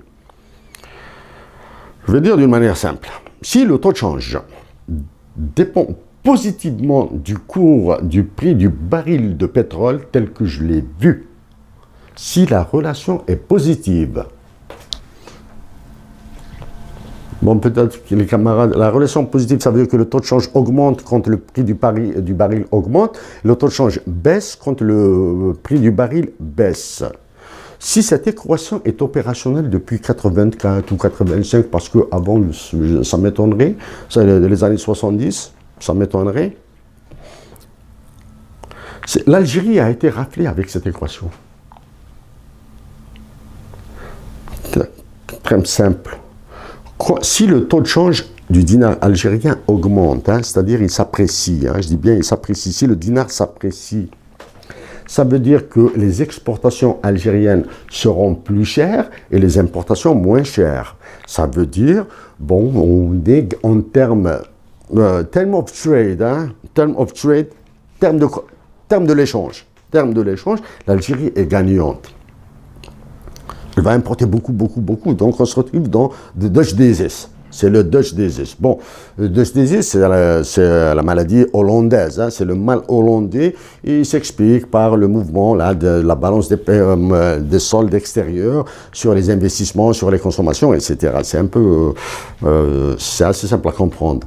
Maintenant, si le taux de change baisse, c'est-à-dire le dinar se déprécie, hein, avec la baisse du prix du baril de pétrole, c'est le contraire. Ça veut dire que les exportations algériennes deviennent moins chères et les importations deviennent moins chères. C'est-à-dire, c'est l'enfer là. Hein. Donc, je vais passer sur ça. Donc, pour l'hymne national, j'ai parlé, le discours exploseur, l'équation du taux de change. L'équation du taux de change. Maintenant, sous couverture de la Banque d'Algérie, là, il y a eu l'African Meeting de la Société internationale d'économétrie à Alger. Très bien. Ils ont parlé, je vais aller assez vite, ça y est, je suis fatigué. En présentant la théorie des jeux et la modélisation des comportements humains, et je vous renvoie à la définition de la rationalité, la rationalisation dans la théorie des jeux de John Nash. Je suis quasiment certain que c'est l'introduction des produits spéculatifs en Algérie. C'est-à-dire, nous allons relancer la bourse. La bourse relancée, c'est la libéralisation totale des marchés financiers. C'est-à-dire, on va vers les 3D. Les 3D, c'est le décloisonnement, la désintermédiation et la dérégulation. Je sais que le dinar algérien est ancré sur le dollar américain, que j'ai étudié ça, j'ai vu ça à HEC Montréal. C'est ce qu'on appelle de money pegging. Récemment, je l'ai lu dans le Financial Times que le dinar est ancré sur le dollar américain. Et la Banque d'Algérie a tenté une approche avec la Chine pour la monnaie de commerce, des échanges internationaux. Donc l'introduction de ça me donne vraiment de la chair de poule. Là. théorie des jeux, modélisation des comportements humains. Est-ce que mes compatriotes d'Algérie, dans les cycles d'économie ou bien des cycles de mathématiques, ont étudié ça, c'est-à-dire appliqué à l'économie? Je ne sais pas, je ne peux pas m'avancer. Je ne peux pas m'avancer là-dessus. Sur les chiffres algériens, j'ai dit que c'est une bombe thermonucléaire. La première preuve. Dans une contribution de l'ancien gouverneur de la Banque d'Algérie, il a écrit, contribution publiée par un journal, 16,9% du déficit du compte courant, hein, c'est la balance commerciale.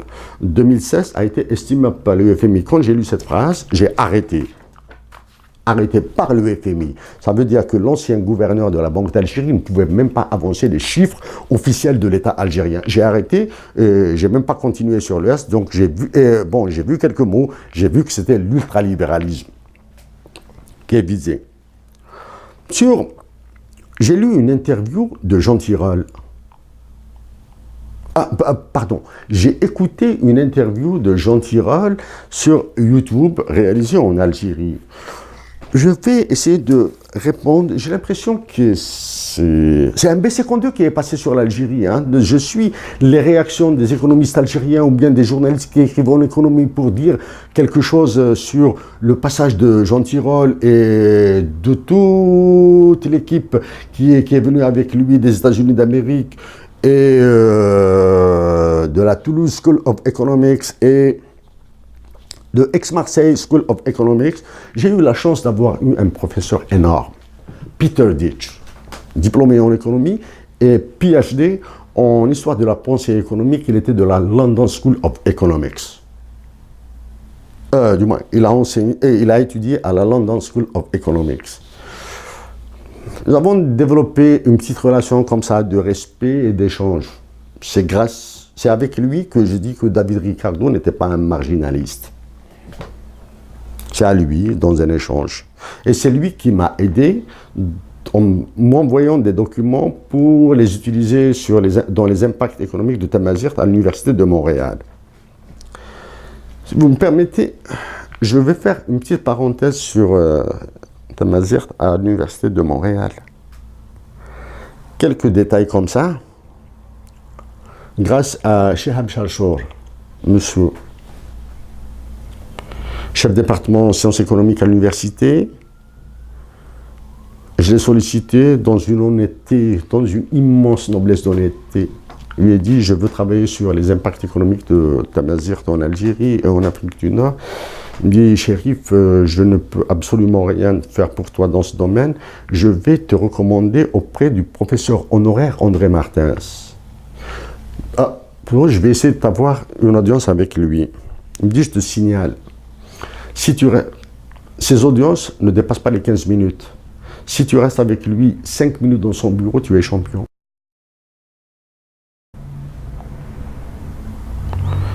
Donc, grâce à lui, Chehab Chalchour, merci beaucoup. Grâce à lui, j'ai été reçu par professeur honoraire André Martins. J'avais ma montre à la main, sous son bureau, un bureau d'une modestie à faire, je ne sais pas moi, d'une modestie inouïe, incroyable, très modeste, plein de documents mal rangés, plutôt même anarchiques, comme moi là maintenant. Là, je suis un peu rangé. Je me présente, je me présente rapidement à lui. Il me posait des questions courtes. Je répondais par une question courte. Discrètement, je regardais ma montre. J'ai dépassé les 7 minutes. J'étais heureux. J'ai dépassé les 15 minutes avec lui. Il dit, là, je commençais à avoir vraiment peur. Il me dit, là, maintenant, il va me dire, s'il te plaît, tu prends tes clics et tes calacs et tu fous le camp et tu quittes mon bureau. J'avais juré que si j'avais vécu une telle humiliation, d'arrêter complètement mes études en économie. Donc, qu'est-ce qu'il a fait à la fin? Après 27 minutes avec lui, il se lève, il me prend par la main. Il me prend chez un enseignant de mathématiques, il lui dit une phrase. Il dit, tu t'occupes de lui dans l'aspect mathématique de ce qu'il veut faire. Pourtant, il m'a conseillé, il m'a demandé de prendre attache avec le professeur émérite François Vaillancourt. J'ai pris attache, après avoir travaillé un petit peu, j'ai présenté ce que j'ai ensuite j'ai envoyé la présentation complète au professeur François Vaillancourt, professeur émérite à l'Université de Montréal, et il travaille au Cyrano. Cyrano, c'est un gros là, c'est du lourd là, de la droite économique. J'avais peur de lui. Professeur émérite, un étudiant qui travaille sur les impacts économiques du langue. J'avais vraiment peur de lui. Je lui ai envoyé le PowerPoint. Il m'a demandé de lui envoyer uniquement le PowerPoint, hein, pas les papiers, etc. Je lui envoie le PowerPoint et j'avais supprimé 4 diapositives au milieu. Là où il y avait la jarre et la chamelle pour faire le suite. Je les ai supprimés, j'avais peur qu'il lise ça. Il me dit ça, c'est un clown. Je les ai supprimés, j'attends son mail. Je reçois une réponse. Présentation non universitaire. Ça, je le savais. Non universitaire, c'est-à-dire non conforme aux normes universitaires. Normes universitaires, tu prends un sujet, tu le décortiques, et tu ne prends pas 10 000 sujets là. L'enchaînement est très mauvais, quelque chose comme ça, mal foutu. Il dit ça c'est bon, je le sais, parce que je ne s'est pas rendu compte que j'avais enlevé des slides et j'avais peur.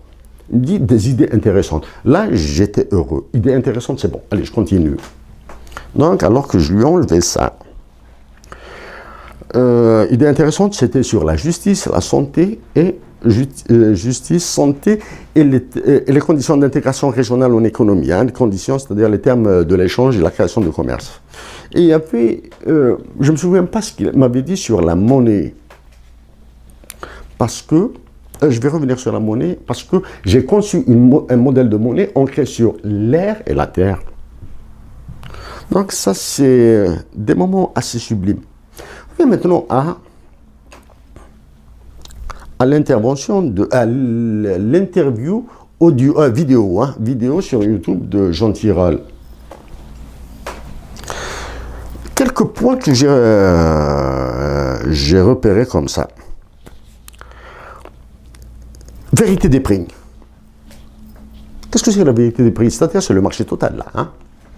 C'est le marché total dans une Algérie saignée, hein, pleine de pauvres. On va assommer les Algériens avec la vérité des prix. Des aides plus ciblées. Jean Tirole le parlait avec beaucoup de distance, avec beaucoup de précaution, mais c'est un Nobel d'économie. Hein, c'est-à-dire, quand il parle avec distance et correction, le ton plat, mais quand il dit « je préconise », ça veut dire que c'est un ordre, là. Aide plus ciblée. Connaître les pauvres.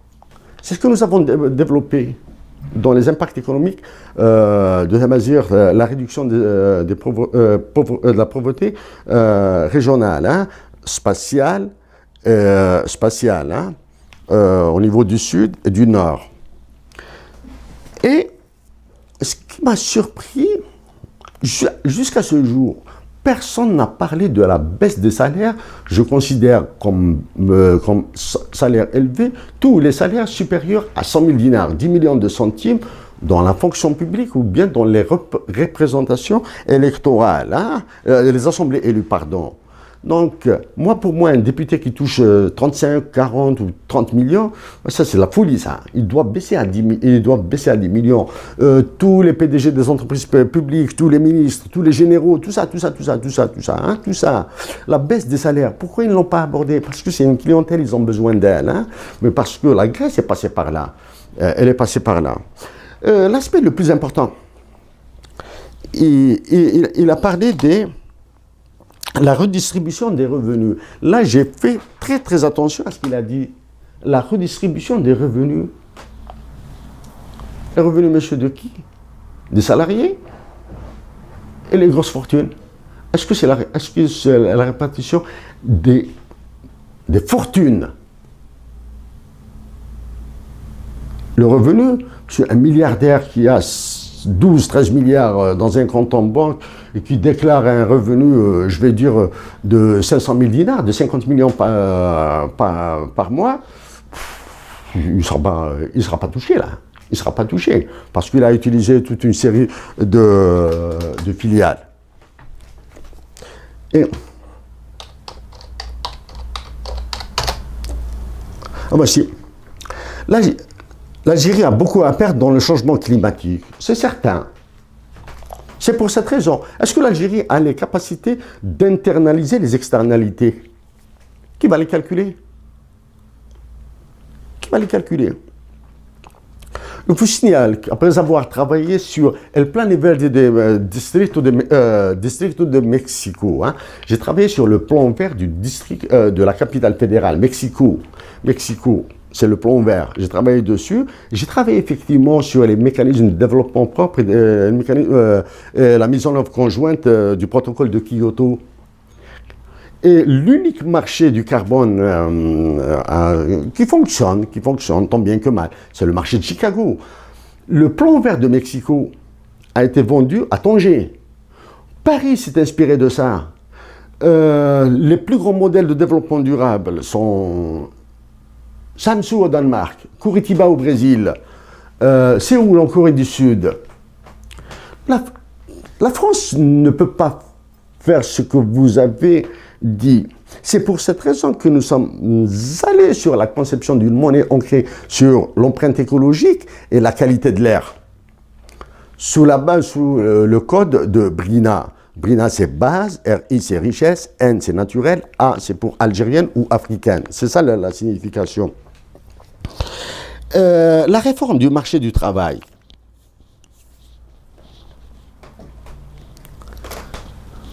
La réforme si j'ai bien compris, réforme du marché du travail, ça veut dire c'est la libéralisation, c'est-à-dire on est dans le modèle de l'offre agrégée, de la demande agrégée.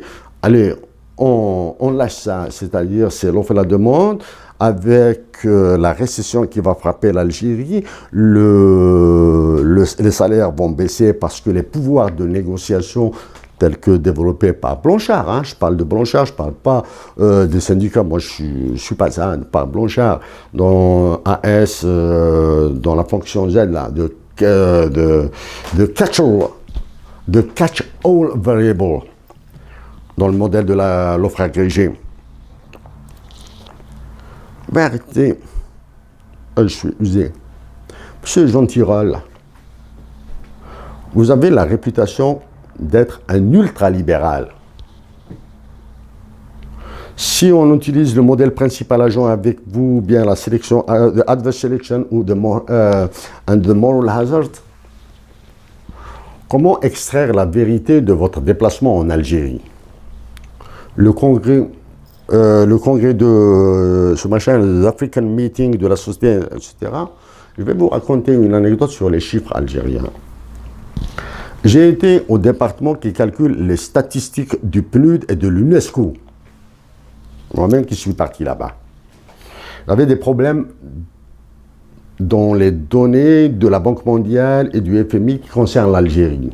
J'ai été les voir, bonjour messieurs, je montre une pièce d'identité, accueil chaleureux, échange très cordial avec le sourire, à la nord-américain, avec le sourire.